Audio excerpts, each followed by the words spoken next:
Hey folks. So I was trying to do one this morning, but it didn't work out that well because I was a little distracted by stuff.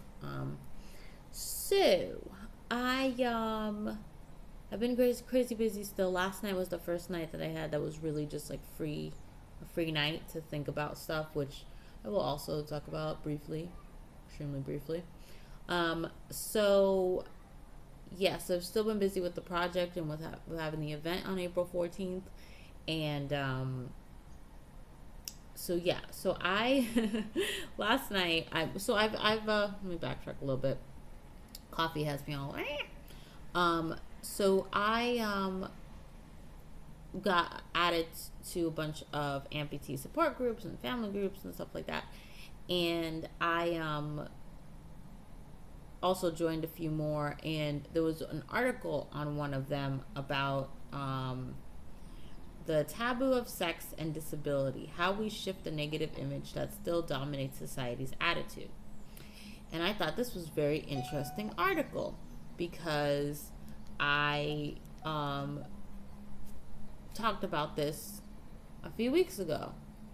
And yeah, so you know, I just thought it was interesting that there was this article, and I spoke about it briefly in a video couple weeks ago, a few weeks ago, whatever. And it just talks about how society, and this is a UK article with the Independent, and it talks about how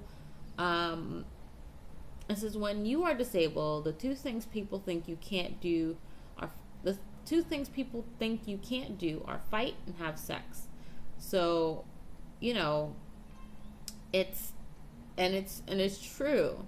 And it says research has shown that disabled people are less likely to have a long-term partnership or marry than a non-disabled person. And this was an article they did in the UK, and it said 44% of people have ever had sex with somebody who's disabled. And it's just like, huh, interesting.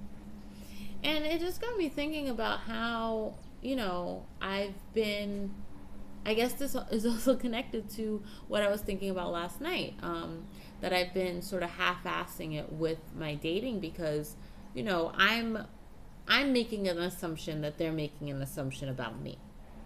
And that I don't want to be judged based on my being an amputee, in terms of what they think I am capable of or not capable of. Just ask me, just talk, have an open dialogue. And I've had so many talks with people who actually wanted to talk to me about it. They were like, so you can't take physical stress or what kind? I was like, no, that's emotional bullshit stress. Physical stress is fine. I.e., can you have sex? So it's just one of those things that, like, people make assumptions that you can't do anything when they simply should just be having a conversation about it. I mean,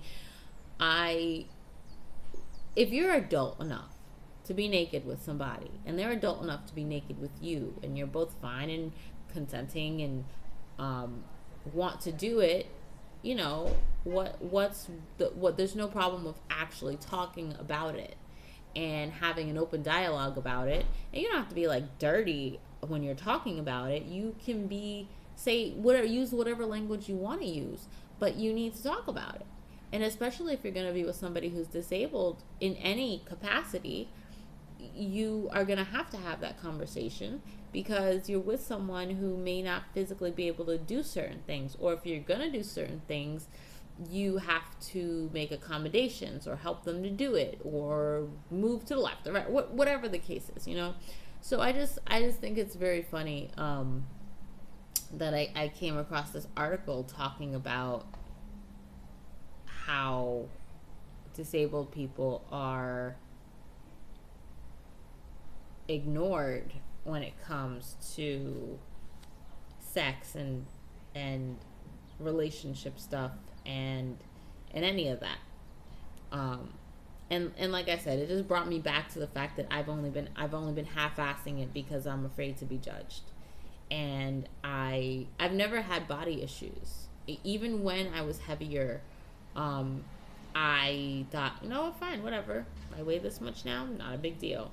But as soon as I lost my legs, more so, as soon as I lost my knee, um, it wasn't the original amputation, it was the knee part that suddenly associated my legs with beauty. And I couldn't see myself as beautiful anymore at the time. Even though my legs don't equate my beauty, it just meant that for me. And so I think some of that is sort of creeping up on me. It's like saying, don't forget, people are judgy and shallow. And it's like, man, fucking relax. You know, it's like, it's just, I just don't want to have that going on. And I know I won't. And people who don't want to talk to me won't. And people who will. And if they judge me when we meet up or whatever the case is, like, I'm making too many assumptions. When you make assumptions, you make an ass out of you and me. Duh. Like, it's, yeah. So, so reading this article and then coming to this interesting conclusion that I'm doing this half-assed, not being direct about what I want. Like, I've said what I want, but when I'm talking to somebody, it's been very not direct. It's like, maybe. I was like, oh, can we maybe do this? Or can we maybe do that? No, it's like, no, let's do this time, this date, etc., you know? And now that I've realized that I'm not going to do that anymore, I'm going to actually do something different. And yeah. But this article just reminded me that we need to be forward about our sexuality and about everything else. So that also, because I'm doing a photo shoot this weekend, which is going to be nude, tastefully nude, but still nude. And I was doing it originally because he wants to work with an amputee and he wants to get the word out there, whatever. But I think also more importantly, I need to bring more awareness to the beauty of our bodies. So yeah.